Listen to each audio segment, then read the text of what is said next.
Hello guys, welcome back to audiobook 2 of class 12 biology chapter number 5 principle of inheritance and variation। इसके audiobook series में मैं आपका स्वागत करता हूँ। मैं कर रहा हूँ। तो जैसे कि अपन 12th की ऑडियो बुक्स का शुभारंभ कर चुके थे और अपन ने एक नया chapter in principle of inheritance and variation शुरू कर दिया था।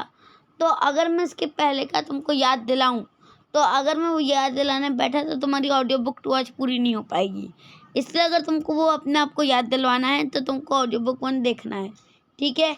नहीं देख के आए हो तो पहले देख लो, क्योंकि जिसने ऑडियो बुक 1 देख ली वो पूरे चैप्टर का बेस समझ जाएगा और उसको आगे जाके कोई प्रॉब्लम नहीं आएगी।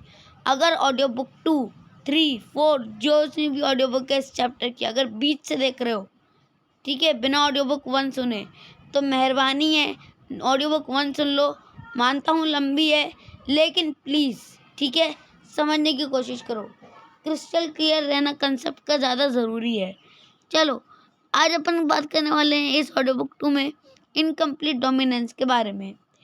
अब इनकम्प्लीट डोमिनेंस से क्या पता चलता है, देखो, इसके पहले मैंने बताया था, मतलब मेंडल ने अपने एक्सपेरिमेंट से बताया था, अगर ट्रेट ट्रांसफ़र होगा तो या तो वो डोमिनेंट हो गया या तो रिसेसिव होगा, यानी कि या तो वो अपने आप को शो करेगा या रिसेसिव अपने आप को शो करेगा। जैसे एक टॉल पी प्लांट को एक शॉर्ट पी प्लांट से अपन ने क्रॉस कराया, तो अपने को सारे के सारे जो प्रोजेनीज थे F1 प्रोजेनी वो टॉल मिले, लेकिन उनका कॉम्बिनेशन क्या था, capital T capital T capital T small T small T small T capital T small T, यानी 3 कैपिटल थे, 1 स्मॉल था। अब जब अपन ने इनको आपस में क्रॉस कराया तो अपन ने देखा आधे कैपिटल टी मतलब आधे डोमिनेंट निकले, आधे रिसेसिव, यानी कि आधों की हाइट लंबी थी, आधों की छोटी। ऐसा नहीं था कि किसी की हाइट बीच की हो, ना तो बहुत बड़ी ना तो बिल्कुल छोटी, बीच की, ऐसा नहीं था। लेकिन इनकम्प्लीट डोमिनेंस में क्या होता है, नाम से देखो, इनकम्प्लीट डोमिनेंस, अपने आप का डोमिनेंस इनकम्प्लीट होना, यानी कि अगर तुम एक रेड कलर के फ्लावर को वाइट कलर के फ्लावर से जो है क्रॉस कराते हो तो तुमको एक पिंक फ्लावर मिलता है। तो ये इनकम्प्लीट डोमिनेंस हुआ, ना तो रेड फ्लावर ने अपने आप को पूरा एक्सप्रेस किया ना वाइट ने अपने आप को पूरा एक्सप्रेस किया, ये दोनों के बीच का कुछ जुगाड़ निकल गया। तो इसको इनकम्प्लीट डोमिनेंस कहते हैं, जिसमें दोनों ही रिसेसिव और डोमिनेंट अपने आप को फुल्ली एक्सप्रेस नहीं कर पाते। जैसे कि स्नैपड्रैगन देखा है, नहीं देखा होगा कोई बात नहीं, अगर स्नैपड्रैगन देखा है तो अच्छी बात है, नहीं देखा तो कोई बात ही नहीं है। फिर स्नैपड्रैगन 2 टाइप के होते हैं, रेड और वाइट। रेड वाला होता है डोमिनेंट, वाइट वाला होता है रिसेसिव। यानी कि जो रेड कलर होता है स्नैपड्रैगन का वो डोमिनेंट कलर माना जाता है, और वाइट कलर जो होता है वो रिसेसिव होता है, यानी कि कुछ में ही दिखता है। तो जो रेड कलर का स्नैपड्रैगन है उसके कलर रेड को, जो डोमिनेंट ट्रेट है, उसको कैपिटल आर से डिनोट किया है, और वाइट कलर के स्नैपड्रैगन के रिसेसिव ट्रेट को स्मॉल आर से डिनोट किया है। जब इनके बीच में क्रॉस कराया, इनके गैमीट्स के बीच में पेरेंट की जो जनरेशन है उनका आपस में क्रॉस कराया, तो भाई जो F1 प्रोजेनी मिली उसके जो फ्लावर थे उसका जो सीक्वेंस बना वो था कैपिटल आर स्मॉल आर। सारे जनरेशन के जो प्लांट थे वो थे कैपिटल आर स्मॉल आर। और मेन बात क्या थी, कोई भी रेड कलर का नहीं था, कोई भी वाइट कलर का नहीं था, ये पिंक कलर के फ्लावर प्रोड्यूस करने लगे, पिंक। अब जब इस F1 जनरेशन को, जिसमें सारे फ्लावर पिंक कलर के आए थे, उनको जब आपस में क्रॉस कराया तो 2 पिंक आए, 1 रेड आया, 1 वाइट आया।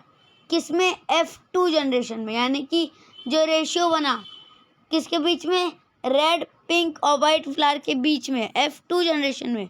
क्योंकि F1 में तो सारे पिंक थे, तो जब F1 को आपस में क्रॉस कराया, पिंक फ्लावर्स को आपस में क्रॉस कराया, तो F2 जनरेशन में 1 रेड मिला, 2 पिंक मिले और 1 वाइट मिला। तो F2 जनरेशन में रेड पिंक और वाइट का जो रेशियो बना वो 1:2:1 बना, ठीक है। यानी कि ये जो डोमिनेंस है, इनकम्प्लीट डोमिनेंस का कंसेप्ट ये शो करता है कि कभी भी ट्रेट्स अपने आप को हो सकता है पूरा एक्सप्रेस ना कर पाएँ और आपस में एक नया ट्रेट शो करें। अब इसका एनसीईआरटी से पढ़ लो, सिंपल सीधी बात. When experiment on people were repeated using other trait in other plant, it was found that sometimes the F1 had phenotype that did not resemble either of two parent and was in between the two. The inheritance of flower color in the dog flower or the snapdragon is good example to understand incomplete dominance. In a cross between true breeding red flowers capital R and true breeding white flowered plants small r, F1 capital R small r was pink. When the F1 generation was self-pollinated, the F2 resulted in the flowering ratio 1:2:1. 1 capital R red is to 2 capital R small r pink is to 1 capital small r white. Here the genotype ratio are exactly as we would expect in any Mendelian monohybrid cross, but phenotype ratio had changed from 3:1 dominant to recessive ratio. What happened was that capital R, was not completely dominant over small r, and this made it possible to distinguish capital R small r as pink from capital R red and small r white. Explanation of concept of dominance. What exactly is dominance? Why are some alleles dominant and some recessive? To tackle these questions, we must understand what a gene does. कौन सा allele dominant होता है, कौन सा recessive, ये जानने के पहले जीन क्या होता है ये पता कर लेते हैं. Every gene as you know by now contain the information to express particular trait. कोई भी जीन हो उसके पास कोई ना कोई ट्रेट होता है जो उसको एक्सप्रेस करना रहता है. In a diploid organism there are 2 copy of each gene. और जो डिप्लॉयड ऑर्गेनिज्म होते हैं उनके पास एक जीन की 2 कॉपीज होती है. ठीक है, यानी कि वो पेयर में एग्जिस्ट करते हैं उनके alleles. There are 2 copies of each gene that as a pair of allele. Now these 2 alleles need not always be identical as in heterozygote. अब ज़रूरी नहीं है कि ये जो एलील्स हैं ये हमेशा सेम हो, ये डिफरेंट भी हो सकते हैं. जैसे एक हेट्रोजाइगस केस अपन ने डिस्कस किया था. One of them may be different due to some changes that it has undergone, about which you will read further on and in the next chapter, which modify the information particular allele contain. Let us take an example of gene that contain the information for producing an enzyme. Now there are 2 copies of this gene. The 2 allelic forms, let us assume as in more common that the normal allele produce normal enzyme that is needed for the transformation of a substrate S. Theoretically, modified allele could be responsible for production of normal or less efficient enzyme, non-functional enzyme or no enzyme at all. या तो normal या less efficient enzyme produce करेगा, या तो non functional enzyme produce करेगा, या तो enzyme ही नहीं बनाएगा. In the first case, the modified allele is equivalent to the unmodified allele that it will produce the same phenotype trait, result in the transformation of substrate S. Such equivalent allele pairs are very common, but if the allele produce a non-functional enzyme or no enzyme, phenotype may be affected. The phenotype or the trait will only be dependent on the functioning of the unmodified allele. The unmodified functioning allele, which represents the original phenotype, is the dominant allele, and the modified allele is generally the recessive allele. Hence, in the example above, a recessive trait is due to non-functional enzyme or because no enzyme is produced. ठीक है, अब बात करते हैं 5.2.2.2 codominance की. Codominance क्या होता है अब ये पढ़ते हैं. इनकम्प्लीट का उल्टा ही होगा. Till now we were discussing cross where F1 resembled either of the two parent or was in between, means incomplete dominance. But in the case of codominance, F1 generation resembles both parent. A good example is different type of red blood cell that determine ABO blood group in human beings. ABO blood group are controlled by gene capital I। ABO blood group होगा, ये capital I gene जो है denote करता है। देखो अभी तक अपन ने क्या पढ़ा, या तो जो जीन है वो अपने आप को पूरा एक्सप्रेस करेगा या तो नहीं करेगा, या तो इनकम्प्लीट डोमिनेंस में अपन ने पढ़ा दोनों आपस में एक्सप्रेस करके कोई बीच का रास्ता निकालेंगे। लेकिन कोडोमिनेंस में क्या होता है, अब ये देखो इसका बेस्ट एग्जांपल है कि जो दोनों पेरेंट्स होती है अपने आप को रिजेंबल कर लेते हैं। एग्जांपल देखो, जो ह्यूमन ब्लड के ग्रुप्स होते हैं, ब्लड ग्रुप देखा है AB O, इतना तो पता होगा, ठीक है। तो ये कैसे आते हैं, तो ये सुनो, जो कैपिटल I जीन होता है ये ABO ब्लड ग्रुप को डिनोट करता है। The plasma membrane of red blood cells has sugar polymer that produce from its surface and kind of sugar is controlled by gene. The gene I has 3 allele, I capital A मतलब I के साथ A, capital I के साथ B और एक small I। जो RBC की membrane होती है उसके ऊपर एक शुगर होता है जिसकी हेल्प से जो जीन है ये 3 एलील्स का एक्सप्रेस करता है, capital I A, capital I B and small I। The alleles capital I A and capital I B produce a slightly different form of sugar while allele I does not produce any sugar। जो capital I A है और जो capital I B है ये दोनों थोड़े से different type of sugars का फॉर्मेशन करते हैं, जबकि स्मॉल I जो है वो ये डिनोट करता है कि ये वाला जो ब्लड ग्रुप है ये किसी शुगर का फॉर्मेशन करता ही नहीं है। Because human are diploid organism, each person possess any 2 of the 3 I gene allele. 3 में से A B I में से जो है कोई 2 इनमें एक्सप्रेस होंगे या कोई एक एक्सप्रेस होगा। Capital I, capital A and capital B are completely dominant over small I। जो कैपिटल I है ये स्मॉल I के ऊपर कम्प्लीटली डोमिनेंट है। In other words, when capital I A and small I are present, only capital I A express because small I does not produce any sugar. And when capital I B and small I are present, capital I B express, but when capital I A and capital I B are present together, they both express their own type of sugar. This is because of codominance.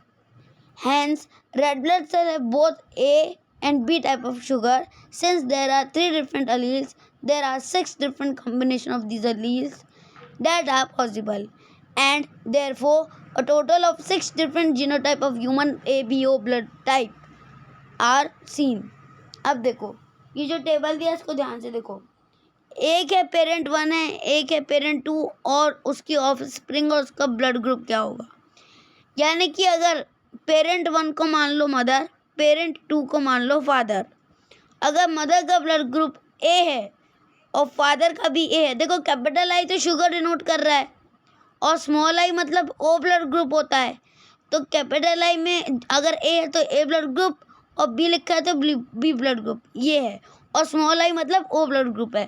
तो अगर mother का A blood group father के A blood group के साथ जुड़ेगा तो क्या genotype क्या बनेगा ऑफस्प्रिंग का, capital I capital A capital I capital A। ठीक है, यानी कि जो ब्लड ग्रुप होगा बच्चे का वो क्या हो जाएगा A ब्लड ग्रुप। अगर मदर का ब्लड ग्रुप A है और फादर का ब्लड ग्रुप B है तो जीनोटाइप क्या बनेगा A B, यानी कि capital I capital A capital I capital B।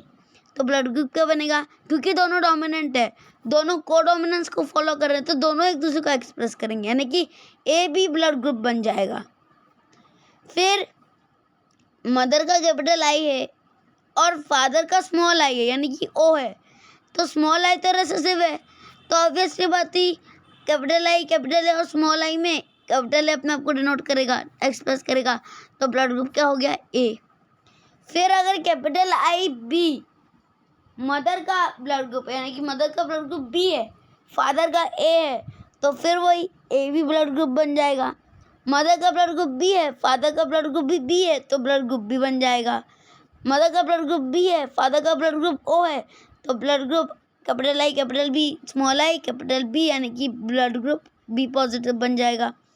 अगर मदर का ब्लड ग्रुप ओ है इन स्मॉल आई और पेरेंट का ब्लड ग्रुप भी, फादर का ब्लड ग्रुप भी ओ है यानी कि स्मॉल आई, तो दोनों स्मॉल आई क्या है, रिसेसिव। और रिसेसिव जो साथ में होते हैं तभी अपने आप का एक्सप्रेस कर पाते हैं। तो अब जो ब्लड ग्रुप बनेगा वो क्या बनेगा, ब्लड ग्रुप ओ। ठीक है, समझ में आया? अगर नहीं समझ में आया है तो एक काम करो, क्लास 11th की बायोलॉजी का chapter number 18 body fluids and circulation का ब्लड ग्रुप वाला लेक्चर लगा लो, या तो वीडियो से या तो ऑडियो से, दोनों में से किसी एक का लगा लो और पहले वो पढ़ के आ जाओ, ताकि ये ब्लड ग्रुप सिस्टम को तुमको थोड़ा सा भी पता होगा ना तो तुम्हारे दिमाग में पल्ले पड़ जाएगा। ठीक है, आगे बढ़ते हैं। Do you realize that the example of ABO blood grouping also provide a good example of multiple allele? जो ABO blood grouping है वो multiple alleles के जो है एग्जाम्पल का अच्छा खासा एक मेथड प्रोवाइड करता है, एग्जाम्पल प्रोवाइड करता है। कैसे? ABO ब्लड ग्रुप में अपन ने देखा, अगर कैपिटल ए मतलब ए ब्लड ग्रुप मदर का है, बी ब्लड ग्रुप फादर का है, तो AB ब्लड ग्रुप बन जाएगा। ए ब्लड ग्रुप मदर का है और ए ब्लड ग्रुप फादर का है तो ए ब्लड ग्रुप भी बनेगा। ए ब्लड ग्रुप मदर का है स्मॉल आई यानी कि ओ ब्लड ग्रुप फादर का है तो भी ए ब्लड ग्रुप बनेगा। ओ ब्लड ग्रुप मदर का है, ओ ब्लड ग्रुप फादर का है तो ओ ब्लड ग्रुप बनेगा। बी ब्लड ग्रुप मदर का है, बी ब्लड ग्रुप फादर का है तो बी ही ब्लड ग्रुप बनेगा। या फिर बी ब्लड ग्रुप मदर का है, ओ ब्लड ग्रुप फादर का है तो भी बी ब्लड ग्रुप बनेगा। यानी कि अलील्स के जो कॉम्बिनेशन बने, रिजल्ट को छोड़ के अगर कॉम्बिनेशन ऑफ अलील्स देखोगे, है ना, यानी कि जो जीनोटाइप दिखा रहे हैं ऑफ स्प्रिंग के, वो देखो कितने डिफरेंट टाइप के बने हैं, सबके कुछ ना कुछ अलग कैरेक्टर्स हैं, लेकिन वो एंड में इन ABO में से, इन तीन में से किसी एक को ही डिनोट कर रहे हैं, यानी कि मल्टीपल एलील्स दिख रहे हैं। Here you can see that there are more than 2 that 3 alleles governing the same character. Since in an individual only 2 alleles can be present, multiple alleles can be found only when population studies are made. हालांकि ज़्यादा organism में 2 ही allele पाए जाते हैं, लेकिन अगर उनकी और डिटेल में बात की जाए तो हो सकता है हमें उनके अंदर भी कुछ मल्टीपल एलील्स देखने को मिल जाए। क्या कह सकते हैं, आगे बात करते हैं। Occasionally single gene product may produce more than one effect. For example, starch synthesis in P seed is controlled by one gene. It has 2 alleles, capital B and small b. Starch is synthesized effectively by capital B homozygotes, and therefore large starch grain are produced. In contrast to small b homozygotes have lesser efficiency in starch synthesis and produce smaller starch grain. जो P का plant होता है उसमें जो starch producing gene होता है उसको capital B और स्मॉल बी से डिनोट किया गया। कैपिटल बी होते हैं तो ज़्यादा अमाउंट ऑफ स्टार्च बनता है, स्मॉल बी होते हैं तो कम अमाउंट ऑफ स्टार्च बनता है। लेकिन after maturation of seed, capital B seeds are round and small B seeds are wrinkled. और मैच्योरेशन के बाद ये देखा जा सकता है कि जो कैपिटल बी वाले स्टार्च वाले सीड्स होते थे ये बिल्कुल परफेक्ट गोल होते थे, एकदम गोल गोल चिकने गोल। लेकिन जो स्मॉल बी वाले सीड्स द्वारा बनाए गए स्टार्च वाले सीड होते थे, यानी स्मॉल बी ने जो स्टार्च बनाया, और स्टार्च क्या होता है, जो प्रोडक्ट प्लांट बनाता है अपने फोटोसिंथेसिस के बाद, और जो वो बच जाता है उसको स्टार्च के फॉर्म में फ्रूट में डेवलप कर देता है, फ्रूट में डाल देता है, और वही अपन खाते हैं। तो मटर के पौधे में फ्रूट क्या हुआ, मटर का दाना। तो मटर के दाने में अगर कैपिटल बी वाला है जीन का स्टार्च होगा तो वो गोल होंगे, स्मॉल बी वाले सीड का बनाया हुआ स्टार्च होगा तो वो रिंकल्ड होंगे यानी कि झुर्रीदार होंगे। Heterozygotes produce round seed and of intermediate size in capital B small B. लेकिन जो स्टार्च ग्रेन प्रोड्यूस होते हैं, ठीक है, किसमें, हेटेरोजाइगस में, उसमें कैपिटल बी स्मॉल बी आता है। So if the starch grain size is considered as the phenotype, then from this angle the allele show incomplete dominance. Therefore Dominance is not an autonomous feature of a gene or the product that it has information for. It depends as much on the gene product and the production of particular phenotype from this product as it does not as it does on the particular phenotype that we choose to examine in case more than one phenotype is influenced by the same gene. अगर एक ही gene एक से ज़्यादा तरीके के phenotypes को show कर रहा है तो फिर वो अलग अलग कैरेक्टर्स को शो करने में भी रिस्पॉन्सिबल होगा। ठीक है, इतनी बात समझ में आई? ठीक है, ये थी इसकी ऑडियो बुक 2। ऑडियो बुक 3 में बात करेंगे with the inheritance of 2 gene के बारे में।